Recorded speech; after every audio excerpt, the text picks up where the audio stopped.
Alors, dans la suite de ces exercices, donc vous allez voir qu'il y a beaucoup d'exercices, il y en a plus ou moins 32 je pense. Vous ne devez pas tous les faire, il y en a certains qu'il ne faut pas faire. Donc le 16, 21, 24, 30, 31 et 32, vous ne devez pas les faire parce qu'ils sont vraiment compliqués et qu'ils n'ont pas un grand intérêt.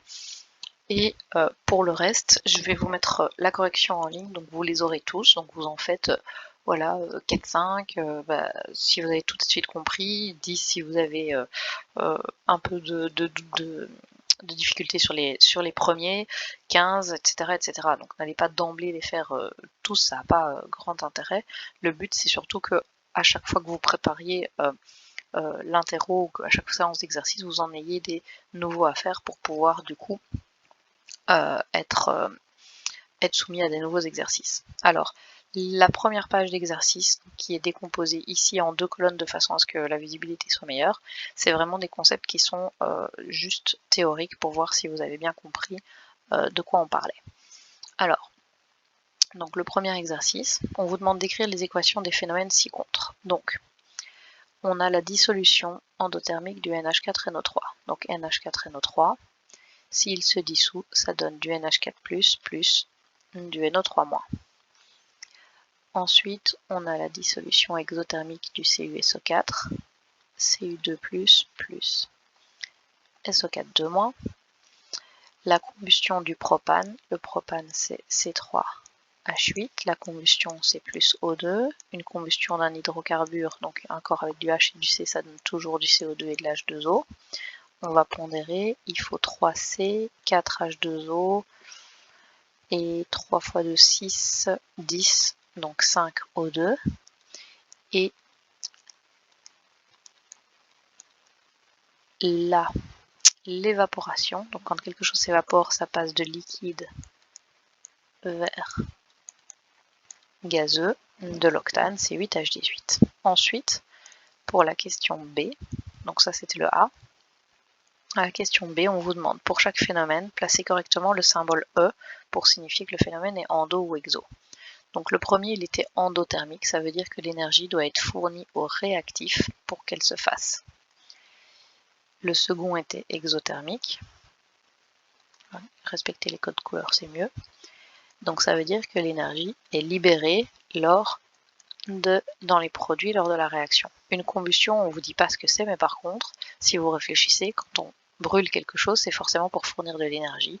Donc l'énergie est produite lors de la combustion. Et alors dans l'évaporation, alors là il faut réfléchir un peu plus loin, quand quelque chose s'évapore, alors prenons un truc qu'on connaît tous et qu'on manipule relativement souvent, on prend l'eau.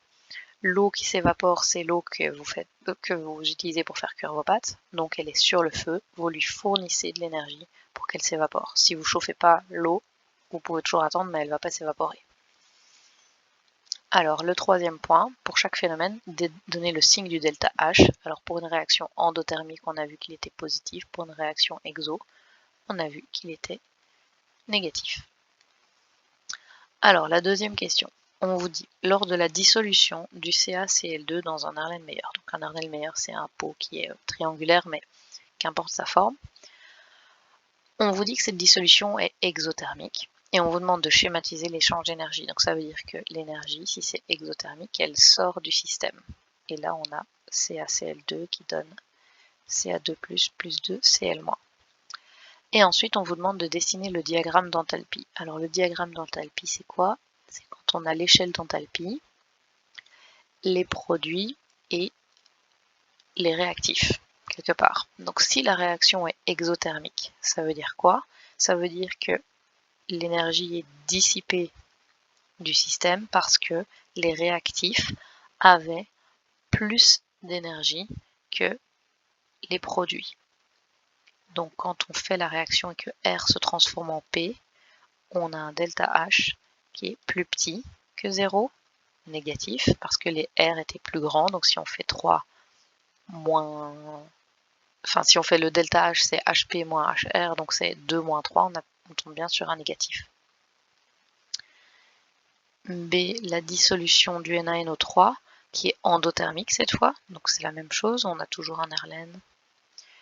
On a le NaNO3 qui donne du Na+, plus du NO3-, et l'énergie rentre dans le système.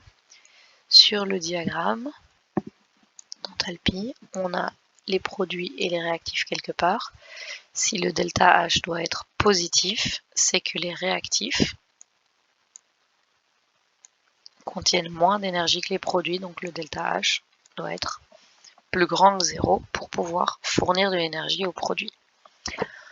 Alors ici, de l'exercice 3, on a des infos qui sont fausses. Donc, une réaction, déjà, c'est les réactifs qui vont vers les produits. Donc cette flèche-là n'est pas bonne. Donc les réactifs se transforment en produits. Et si vous devez monter dans l'échelle d'enthalpie, ça veut dire que le delta H va être positif, vous allez fournir de l'énergie pour passer. Donc on a les réactifs qui se transforment en produits, ça veut dire que P contient plus d'énergie que R. Donc pour que cette énergie arrive dans P, il va falloir fournir cette énergie.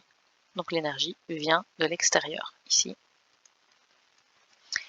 c'est une réaction qui est endo.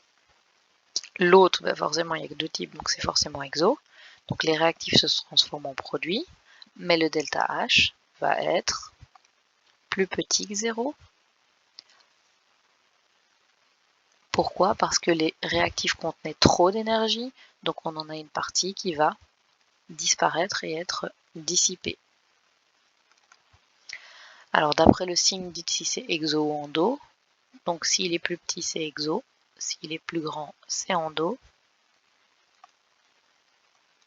Et voilà. Ça, c'était la première série. Ça, c'est vraiment théorie. Ensuite, donc, des petits exercices.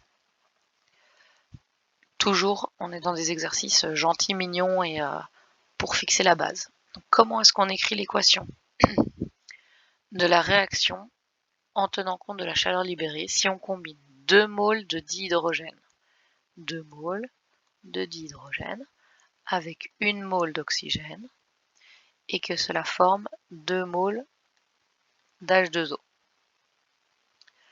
Si celle-ci est obtenue à l'état liquide, donc on met un petit L, pour chaque mole d'oxygène, la réaction, il y a libération d'une quantité d'énergie égale à 136. Donc ça, c'est l'écriture de l'équation qui correspond à cette réaction-là. Donc on écrit l'équation, on dit qu'il est liquide, et ensuite on vous dit que cette réaction pour 1 mole d'H2O libère 136,6. Donc libère, c'est un signe moins pour le delta H, et 136,6. Alors l'équation H2 plus 1 demi-O2 qui donne H2O vaut plus 57. Est-ce que ça traduit une réaction qui est endo ou une réaction qui est exo? C'est un plus, donc c'est une réaction qui est endo. Que vaut la variation d'enthalpie? 57,79 kcal. Ici, même chose, plus, donc c'est endo, et ça vaut 12,4 en termes de quantité d'énergie. Alors, l'exercice 4, on vous dit que la transformation du carbone graphite en diamant est relativement compliquée et on vous demande de calculer quand même la quantité d'énergie nécessaire pour faire cette réaction. Donc si vous vous rappelez de ce que je vous ai dit pendant le cours théorique, avec la loi de Hess, on peut calculer le delta H de n'importe quelle réaction chimique, qu'elle soit théorique ou pratique, même si cette réaction n'a pas lieu. Donc ça veut dire que je peux inventer une réaction que je ne vais jamais pouvoir faire pour des raisons physiques, par exemple parce qu'elle devrait se faire à trop haute pression ou à trop haute température, ou à trop basse température ou trop basse pression, mais je peux calculer d'un point de vue théorique la quantité d'énergie que j'aurais besoin pour le faire. Donc, je vous rappelle qu'un problème de thermo, c'est toujours 3 étapes. On demande de transformer du carbone graphite en du carbone diamant. C'est ça qu'on cherche. Pour ce faire, on vous donne comme info à partir des chaleurs de combustion du carbone graphite et du carbone diamant. Donc ça veut dire que je vais brûler le graphite, C plus O2, ça me donne du CO2, pour une valeur de moins 94 052 calories. Et je vais brûler du diamant,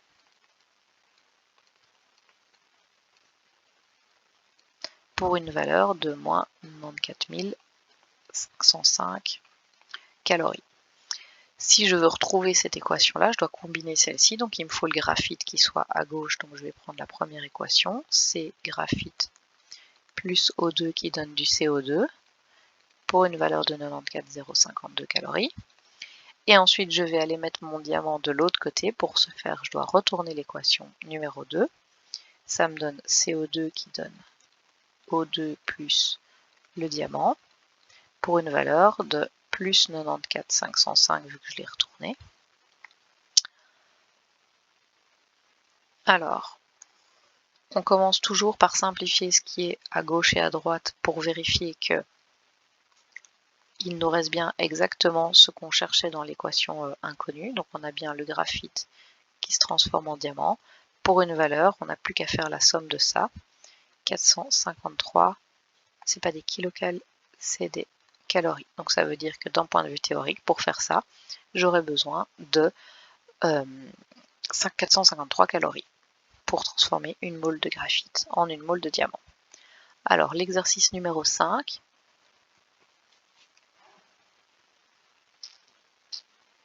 alors, en utilisant les données des équations, donnez donc les chaleurs de formation des composés suivants. H2O liquide.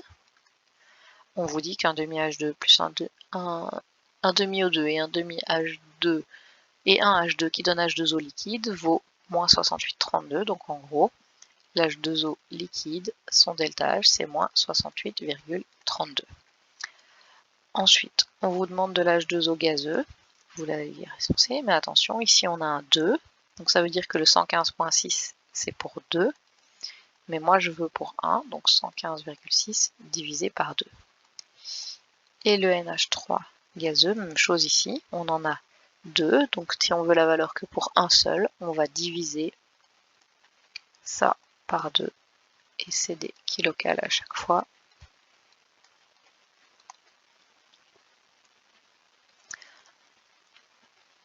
Alors, l'exercice 6. Sachant que l'enthalpie de formation de l'acide chlorhydrique vaut moins 22,06, que l'enthalpie de dissociation du dichloride d'hydrogène val, calculer, donc on va d'abord dire ça, qu'est-ce que je cherche?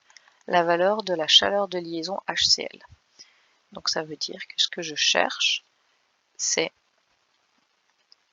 HCl qui se casse en H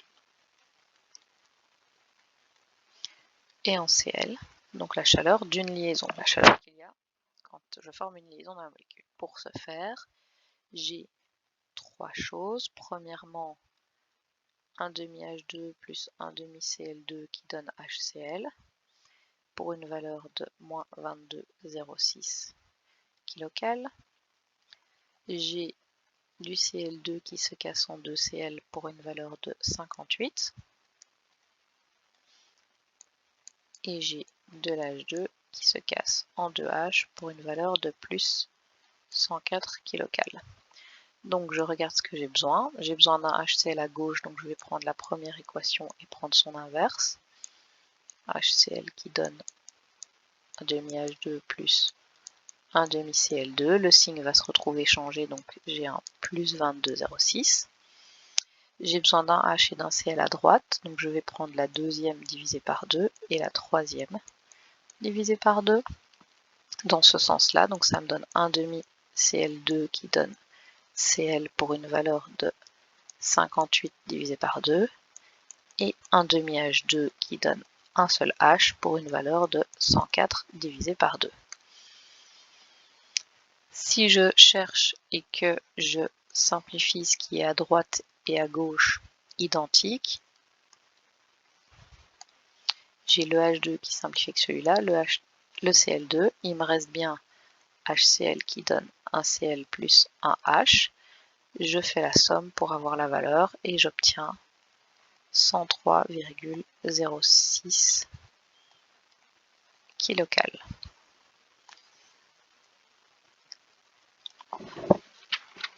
Alors, l'exercice 7, les enthalpies de dissociation de H2O, H2 et O2 sont respectivement. Pour synthétiser H2O, on observe une variation de moins 57. En conséquence, que vaut l'enthalpie de la réaction hypothétique? Donc, qu'est-ce qu'on cherche? H2O qui donne 2H plus O. Vous voyez que du coup, en faisant l'exercice, vous êtes obligé de lire l'énoncé en général plus tout en entier avant même de commencer, histoire de mettre les choses dans le bon ordre. Donc on a dit que la dissociation de H2 en 2H vaut 104,2. La dissociation de O2 en 2O vaut 118,3. On a ensuite dit que la formation d'H2O à partir de H2 et d'un demi-O2 vaut moins 57,8. Donc si je veux retomber sur cette équation hypothétique, il faut que je prenne la troisième équation et que je la retourne. H2O qui donne H2 plus 1 demi-O2 pour une valeur de 57,8. La première et la deuxième divisée par 2. Donc H2 qui donne 2H pour une valeur de 104,2 et 1 demi-O2 qui donne un seul O pour une valeur de 118,3 divisé par 2. Donc, si je simplifie, que je vérifie qu'il n'y a rien de trop dans mon exercice, H2, H2, O2, O2, il me reste bien H2O qui donne 2H plus O pour une valeur, si je somme tout ça, de 221,15. Donc ça veut dire que quand je veux casser la molécule d'H2O et libérer 2H et 1 O, en admettant que ce soit possible, je vais avoir besoin pour faire ça de 221,15. On vous demande ensuite d'en déduire l'énergie de liaison OH. Donc dans H2O, j'ai 2 liaisons OH, donc ça veut dire que la quantité de liaison OH,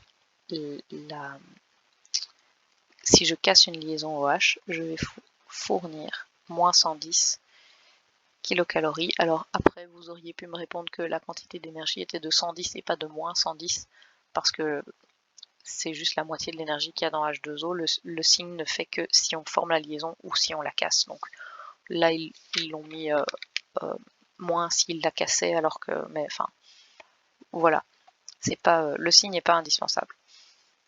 Donc voilà, ça arrête la première série d'exercices qui sont relativement simples, et ensuite on va passer à la suite.